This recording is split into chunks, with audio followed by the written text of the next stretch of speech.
मेरे mummy papa की इच्छा थी कि मैं आर्मी का देश सेवा के अनाथों की सेवा करूँ, इसलिए पिछले 16 साल से अनाथों की सेवा हो रही है यहाँ पे। रोड पे भटकने वालों को 99% ऐसे आदमी की जो पुलिस ने दिया हुआ रोड पे भटकने वाले, तो आप किसी को जानते तो आपने उनके घर तक ले जा सकते हैं। हम 1100 करीब 1180 आदमी को घर तक लेके छोड़ा हुआ है। और अभी गढ़ी सुरली से एक लड़की आ गई, उसको नहीं संभाल सकते, रोड पे ऐसी घूमती थी। अभी वो गाड़ी लेके वहां से आ रहे हैं, तो हम लोग अच्छी सेवा करने इसलिए बच्चों को यहाँ रखते हैं। मेरे 2 लड़के हैं, एक MBA कर रहा है और मिसेस पुलिस में डिप्यूटी है, फिर भी पूरा फैमिली हमारी ये सेवा करते हैं। हमारा तीसरा जनरेशन है ये अनाथों की सेवा के लिए। हमारे माँ बाप की इच्छा पूरी करने के लिए मैंने खड़ा किया। जो आर्मी से मेरे को जो पैसा मिला था उसमें मैंने जगह लिया था 2006 में, और हाँ निःशुल्क यहाँ कोई पैसा देके नहीं रहता है। कोई एक आधा रखने आता है तो उसको बोल देते हैं कि अपने बहू को काउंसलर के पास लेके जाओ, सास को रखने आती है ना तो बहू का हम लोग उसको उतार देते हैं। उसकी जो माँ को बेटे से दूर करना चाहते हो ऐसे बहू को हम लोग काउंसलिंग करते हैं। बहू को यहाँ रखो जो माँ को अपने संभाल सके, माँ को संभालने से सास को संभाल, मतलब यहाँ पैसा देके नहीं रखते, छोड़ के भी हम लोग उनका काटा तो नहीं होने देते। और ये सेवा पिछले 16 साल में चला रहे। यहाँ हम लोगों को गुजराती फैमिली ने मदद की है, जैन कच्ची जैन, ये अनाथों के बीच में आके अन्नदान करते हैं। और आप जैसे भगवानाथ में आके हमारे पीछे खड़े हैं, इसके लिए मैं आपका सबका बहुत बहुत आभारी हूँ। एक बार जोरदार ताली मार के स्वागत करेंगे। हम लोगों ने कभी बाइक नहीं पकड़ा, हम लोगों ने कोई बोर्ड नहीं लगा हमें कुछ दे दो, हमने कोई डोनेशन का बॉक्स नहीं रखा, तो भगवान इतने दिया, आदमी जुड़ा है, आपके अपने आप कर लेते। अभी एक टाइम का खाना बच गया, मतलब 10-11 हज़ार बच गए, तो हमारे लिए बहुत बड़ी चीज़ है। उसमें सिलेंडर आता जाता है, अनाज आ जाता है, बनाने वाले एफर्ट्स आ जाता है। उस दिन में जिस दिन खाना नहीं बनाते उस दिन साफ सफाई करते हैं। और 25-30 आदमी को ड्रेसिंग है। और मेरे को लड़की ने इसलिए मैंने 37 कन्यादान किया, इसलिए मैंने 9-10 कन्यादान हुआ, हमारे पारों का कन्यादान हुआ। तो मैंने बेटी समझ के बेटे का जो बाप का फर्ज निभाया, मैं कन्यादान किया, मतलब बाप ही कर सकता ऐसा कुछ नहीं, करने वाले बहुत हैं। तो आप जैसे आके कोई बोलता है कि मेरे को किसी का कन्यादान करना है, तो हमारे पास बहुत सारा ऐसे शादी होता है। आपस में इधर ही रहते हैं, कोई बाहर नहीं जाता। बाहर 99% में से 5-10% जाते हैं, बाकी तो इधर ही रहते हैं कि बाहर रह नहीं पाते। उनको रहने का, खाने का, वो सोसाइटी का नहीं उनको पता चलता है। और ऐसी सेवा में हम लोगों के 16 साल हो गए। और हमारे बीच में एक चैलेंजेबल अभी मैं तो बोलूंगा कि जो मृत्यु के जब निर्णय होता था, डॉक्टर ने बोला था 2-3 दिन का इंतजार करो, 3 दिन के बाद इसकी अस्थि उठेगी। तो मैं बोला सब 3 दिन का टाइम है और हम उसको बचाने का कोशिश करेंगे। तो आपको 2:30 बजे उसने ब्लड मांगा था, मेरा बेटा और मैंने 2:30 बजे लाके अपना खून देके उसको चढ़ाया था। वो बंदे को मैं बुलाना चाहूंगा, सुधीर सुरवे जी, और उसकी दीदी को भी बुलाना चाहूंगा एक बार इंट्रोड्यूस। हमारे में अच्छे से जा रहे, बहुत अच्छा डांस करती है और सबसे अच्छी लड़की है, पापा का नाम रोशन करेगी। शादी करके कैसा लगा? मजा आया। अभी साहब ने जैसा जिक्र किया है तो जो मेरे बारे में बताया बहुत कम और कम शब्दों में बताया। अभी आप देख रहे हैं मैं जूता उतार के आया हूँ वहाँ पे, क्योंकि तो थोड़ा सा इन्फेक्शन जैसा लग रहा है, इसके लिए उतार दिया है। 2-3 दिन बाद फिर चला दूँगा। तो सब बैठिए। 10 दिन पहले के जो दिन थे मेरे, उन्हें तो शायद मैं अभी याद भी नहीं करना चाहूँगा, क्योंकि बिल्कुल मरी हुई स्थिति में आपके वसई में मैं पड़ा था और सभी को ऐसा लगा कि मर चुका है आदमी। फिर भी कुछ सांसें चालू थी, सभी इर्द गिर्द से चले जाते थे। गैंग्रीन हुआ था और जख्म से बहुत बदबू आ रही थी, तो आम आदमी आने से कतराता था कि भाई उसके पास जाएंगे हमें कुछ हो जाएगा। लेकिन किसी सोशल वर्कर ने पुलिस को बताया कि ऐसी सूचना दी, एक आदमी मरा पड़ा है। पुलिस आई, देखी, लेकिन पुलिस उससे पहले जांच करती है। जांच किया तो भाई अभी कुछ बाकी है। सर को बुलाया गया, सर ने आया, देखे। तो इन सब कामों में सर कभी पीछे नहीं हटते हैं।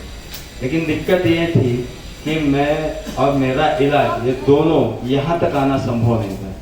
तो वहीं वसई से सीधे मुंबई के लिए चले गए। मुंबई के सभी अस्पताल में जाने के बाद में सन है 2020 नवंबर का महीना 24 तारीख आज भी आ गए, तो सब जगह से एक ही जवाब मिला कि अभी हम कोरोना पेशेंट, बिल्कुल शुरुआत का दौर था वो, सभी जगह से वापस लौटाया गया। रात के 2:30 बजे आए कनेकर हॉस्पिटल में, सर के साथ में वो लायंस क्लब ने सहयोग किया, डॉक्टर कनेकर जो सर भी लायंस क्लब के लाए हैं, तो उन्होंने आके देखा, बोले 2 दिन का मेहमान है, बेवजह वक्त और पैसा दोनों बर्बाद होना है तीसरे दिन, जैसा सर ने कहा। बहुत कम शब्दों में बोलते हैं, लेकिन जिसके ऊपर बीतती है उसे सब पता होता है कि किस तरह से वो वक्त गुजरा। तो बोले खून चाहिए तो पापड़ी के ब्लड बैंक से सर और सर के सुपुत्र जो शुभम लोखंडे जी, इन्होंने 2 बोतल रिप्लेस किया, 2 बोतल चढ़ाया। एक दिन के बाद में थोड़ी सी ऐसी राहत, जो शरीर के अंदर के जो किडनी जो फंक्शन, लीवर है, ये सब पता नहीं काम नहीं कर रहे थे, ये चलना मतलब धीरे धीरे उनका संचालन शुरू हुआ, कुछ हालात में सुधार हुआ। उसके बाद में लगातार खून 11 दिन तक, जो शुरुआत के 4-5 दिन तक खून, और उसके बाद में 11 दिन तक पूरे शरीर की जांच करने में समय गया। 12वें दिन ऑपरेशन हुआ, उसके बाद से आश्रम में हूँ।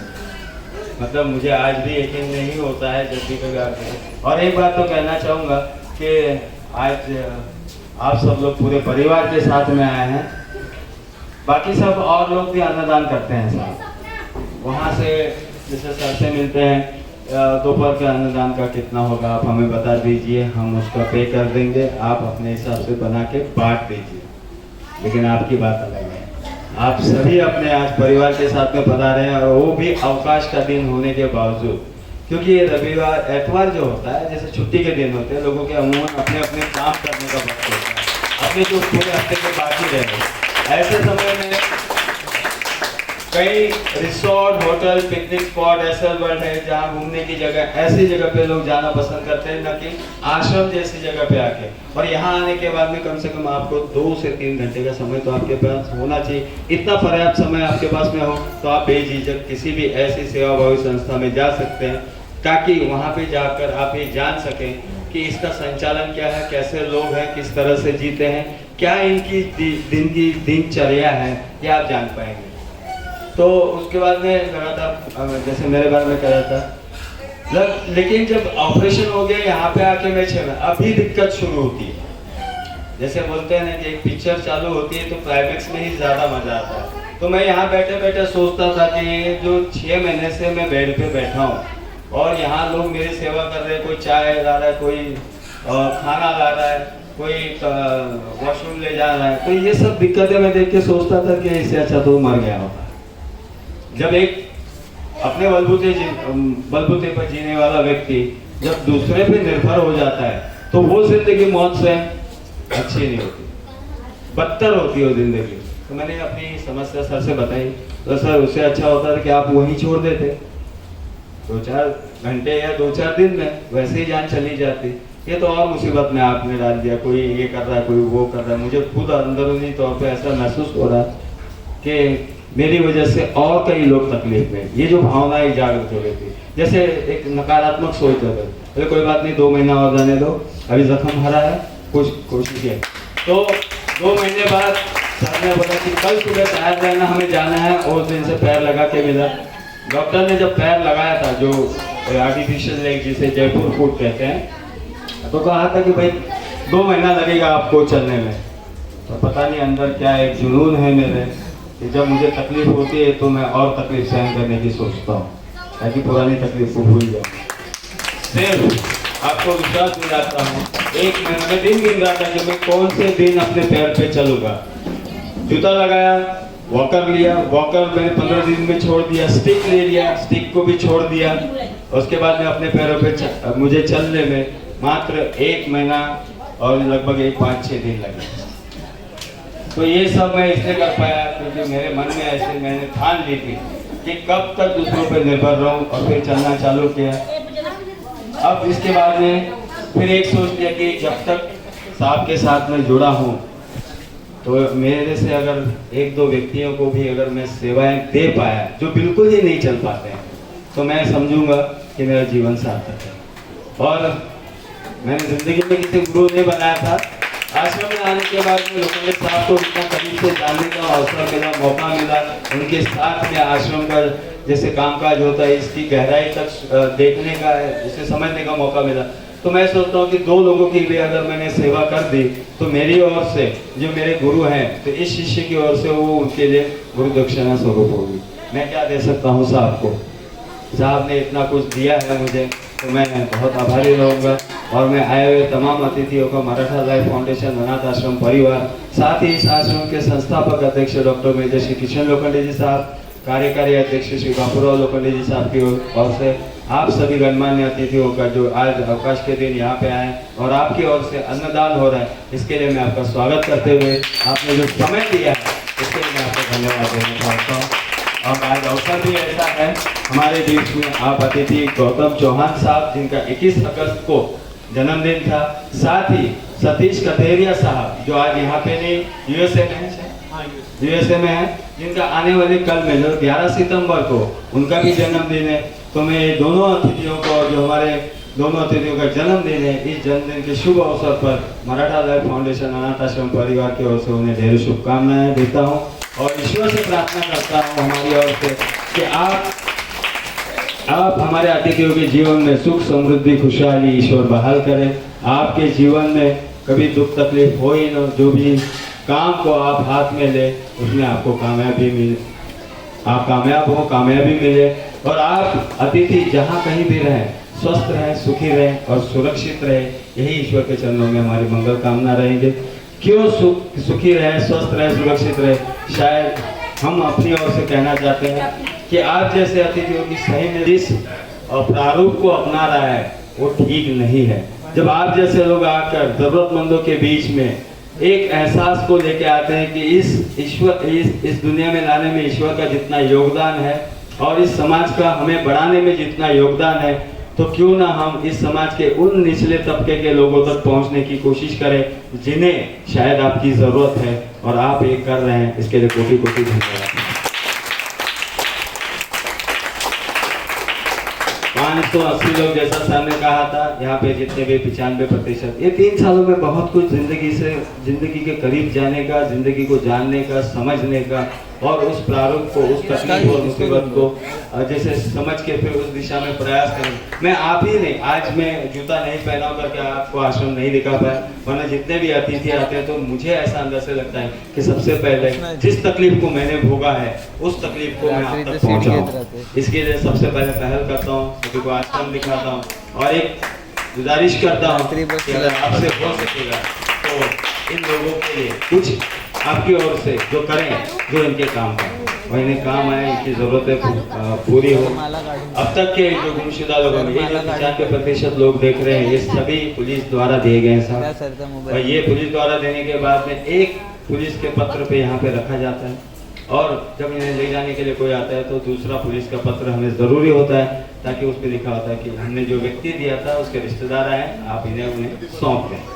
ये तो पूरी तरह से आईने की तरह साफ यहाँ का कामकाज चलता है। 580 लोगों को अब तक अपने घर पे छोड़ा जा चुका है। 37 कन्यादान सर क्या तो जैसा सर ने जिक्र किया, मुझे लड़की नहीं, मैंने कन्यादान करके जो मेरी इच्छा थी और जो मेरा भाव था उसको मैंने इस कन्यादान के स्वरूप प्रकट किया। साथ ही Maratha life foundation de addiction centre के मार्फत 700 लोग नशा मुक्त होके गए।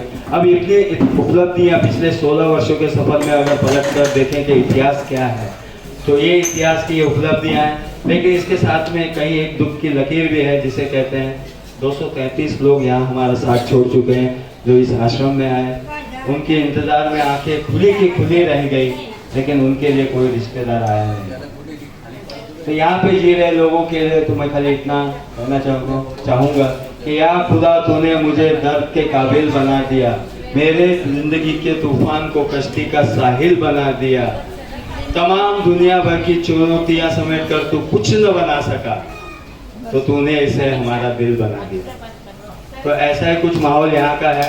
हर कोई यहाँ पे आने के बाद में आपसे किसी ने कोई चीज़ मांगी नहीं होगी तो हमारे लिए कुछ लाए हैं। यहाँ पे जितने भी लोग हैं इनमें कोई भिखारी नहीं, और भिखारी ऐसी जगह रहेगा भी नहीं, क्योंकि जैसे शाम होगी उसे मंदिर की याद आएगी कि जो उसने इकट्ठा किया होगा वो कहीं ना कहीं जाके खर्चा करता है। तो ये सब है अपने राह से भटके हुए गतिमंद मतिमंद, या तो फिर वो है जिनके लिए कहना तो नहीं चाहिए था कि अब तक इंतजार किया जा रहा है कि कोई तो आएगा इन्हें अपने साथ में ले जाएगा। आज इन्हें जिंदगी से कोई शिकायत नहीं है साहब। आज जितने भी अतिथि इनसे मैं खास करके कहना चाहता हूँ, आज ये जिंदगी से मायूस नहीं है, नाराज नहीं है और कोई शिकायत नहीं है, क्योंकि इन लोगों के दिल में एक एहसास ऐसा जगह है जिसे कहते हैं कि इनके दिल में ऐसा जगह है कि इस दुनिया में कोई किसी का अपना नहीं होता। यह एहसास इनके दिल में इन्हीं के अपनों ने जगाया है। अब क्या करें, जीवन का ये भी एक त्रासदी है। फाउंडेशन के 16 वर्षों के सफर में अभी बघेल की बिल्डिंग में हमारी माता जी का सपना था। हमारे माता जी का देहांत पिछले साल 2022 में 7 अप्रैल को हुआ। उनकी इच्छा थी और मैं बताना चाहूँगा 108 साल की उम्र में उनका देहांत हुआ। जिस उम्र में लोगों से सेवाएं दी जाती है उस उम्र में उन्होंने 12 साल तक इसी आश्रम की उस जहाँ पे आप देखें वहीं पे बैठे बैठे आश्रम के चप्पे चप्पे कोने कोने पे उनकी नजर रखती थी, निगरानी करती थी कहीं कोई गलत न हो रहा। 14 CCTV कैमराज हैं साहब पूरे आश्रम में। कोई भी एक गलत हरकत आपको तकलीफ ला सकती है। यहाँ पे कोई किसी तरह का गलत काम कभी भी किसी भी हाल सूरत में हो नहीं सकता। और उन्हीं की इच्छा थी कि मेरे बच्चे धूप बारिश और ठंड में इतना परेशानी तकलीफ देते हैं। अगर आप तो बारिश के मौसम में हैं, आपकी बार नहीं है बारिश इसकी वजह से, वरना लगभग 3.5 फीट तक पानी जम जाता है यहाँ पे। यहाँ से लोगों को उठा कर 2021 की बारिश जो हुई थी बड़ी तेज, उसमें ढोया गया, ऊपर पहुँचा गया, बिल्डिंग में पहुँचाया गया। तो इस तकलीफ से निजात पाने के लिए आई का सपना था और इस सपने को साकार करने के लिए हमारे सर जी को लगभग 16 वर्षों का सफर तय करना पड़ा। और ये 16 वर्षों का सफर तय करने में जिन्होंने खास करके साथ दिया वो 3 चीज़ें जिनका मैं जिक्र करना चाहूँगा। सबसे पहले माता पिता का आशीर्वाद और उन्हीं से प्रेरणा जो उन्होंने शुरुआत की थी, आज एक परंपरा बनकर आज लोखंडे परिवार में चल रही है। माता जी ने सेवा की, माता जी के बाद में सर कर रहे और सर से कंधा मिलाकर शुभम लोखंडे साहब जो MBA करने के बावजूद भी आश्रम के काम में ध्यान देते हैं। चाहते तो कहीं अच्छी खासी सैलरी पा सकते हैं, अपने आप को स्वयं निर्भर बता सकते हैं, लेकिन उनके ज्ञान और उनकी शिक्षा का इस्तेमाल वो आश्रम की बढ़ोतरी, तरक्की और कैसे हम सुविधा दे पाए। हमें यहाँ आपने देखा अगर टीन और शेड में पूरा आश्रम है, लेकिन कहीं भी आपको सजावट दिखेगी नहीं। हम सजावट को ध्यान में नहीं रखते। हम चाहते हैं कि सजावट के जो वक्त जाएगा, जो पैसा जाएगा, उससे ज़्यादा हम सुविधा में उसको लगाएं ताकि लोगों को बेहतर से बेहतर सुविधा दे सके जो पर्याप्त हो जीवन जीने के। इंसान की ज़रूरत है रोटी कपड़ा मकान, इसके अलावा TV है, ये मनोरंजन कक्ष है, दवाखाना है जहाँ पे छोटे मोटी बीमारियों का इलाज किया जाता है। किताबें हैं मेरे पास में 700 जो पढ़ने के शौकीन हैं उनके लिए किताबें। तो यहाँ पे हर साल स्वास्थ्य जो कैंप होते हैं इनका भी जमावड़ा होता है। साल में 6 से 7 बार स्वास्थ्य सुविधाओं के लिए स्वास्थ्य कैंप। कई लोग ऐसे अतिथि आते हैं कि हम ये नहीं करते, वो नहीं करेंगे, लेकिन हमारे सेवा का प्रारूप कुछ और रहेगा। तो कोई स्वास्थ्य कैंप लगाता है, कोई अपनी ओर से जैसे सुविधा देता है। सभी त्यौहार मनाए हमने। आपने कोरोना काल में पुलिस की बंदी, सरकार की बंदी थी, कहीं पे भी आप गुट में नजर ना आए, लेकिन यहाँ पे हमने सब त्यौहार मनाए और बड़ी धूमधाम और खुशियों से। तो माता पिता के आशीर्वाद और प्रेरणा से ये आश्रम की शुरुआत, एक दूसरा लोखंडे परिवार का पूरा साथ मेरा सर को, जिसकी बदौलत यहाँ तक का सफर इतना आसान हुआ। मुश्किलें आती है लेकिन मुश्किलों को दरकिनार करते हुए अपनी मंजिल को ध्यान में रखते हुए अपने सफर को तेजी देने का काम लोखंडे साहब ने किया, जो यहाँ तक आ पहुँचा और आगे भी उतनी ही आराम से। और पास में सिर्फ एक वो आप अतिथि, आप अतिथियों ने जो मांगा नहीं वो भी दिया। मांगा तो दिया ही दिया, लेकिन जो मांगा नहीं, हम सर ने कभी किसी से मांगा नहीं। जो अतिथियों के मन में आया कि भाई ये कमी है ये दे दो, ये कमी है ये दे दो, राशन देते हैं, वस्त्र दान करते हैं, दवाइयाँ दान करते हैं। कई आकर यहाँ पे अपने जन्मदिन, जैसे आप आज जन्मदिन मना रहे हैं, कोई आके बरसी भी मनाता है यहाँ पे, कोई शादी की सालगिरह मनाता है, कोई कहता है कि नहीं आज ऐसा मन किया हमारे परिवार ने कि चलो अपनी ओर से स्वेच्छा से सस में खाना खिलाएं।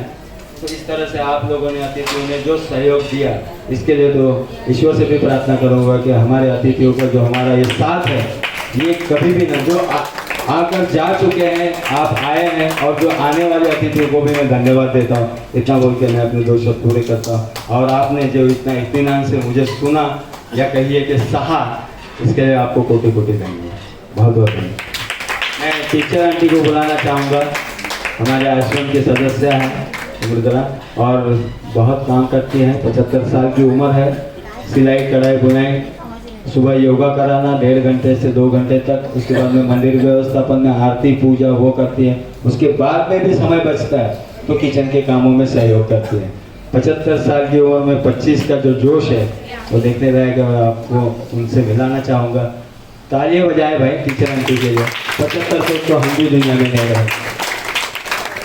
नहीं, तुम अपने आप को बुरा मत करो कभी। काम करते रहो, हाथ पाँव चलाते रहो, योगा करते रहो, करते रहो। बुढ़े क्यों हो जाएंगे? हाथ पाँव चलते रहे बुढ़े क्यों हो जाएंगे? हो जाएंगे क्या? अरे बाबा। तो ये आश्रम में कुल 220 है, 220 लोग हैं। सबको सुबह नाश्ता चाय पानी सब मिलता है। देखो अगर एक दिन लाइट नहीं रहा था अपने को कैसा लगता है, एक दिन पानी नहीं रहा तो उसकी कीमत समझ में आती है। वैसे भी एक पैसा भी जेब में नहीं रहा तो भी लगता है कि भाई पैसा होता तो अच्छा हो। सब है, इसलिए सब समझो लाइट है तो जितना चाहे उतना ही चलाने का, बंद करने का। पानी जितना है उतना ही। ऐसा हमारी मम्मी जो आई थी अभी 1-1.5 साल हो गया आई गई, तो वो उसका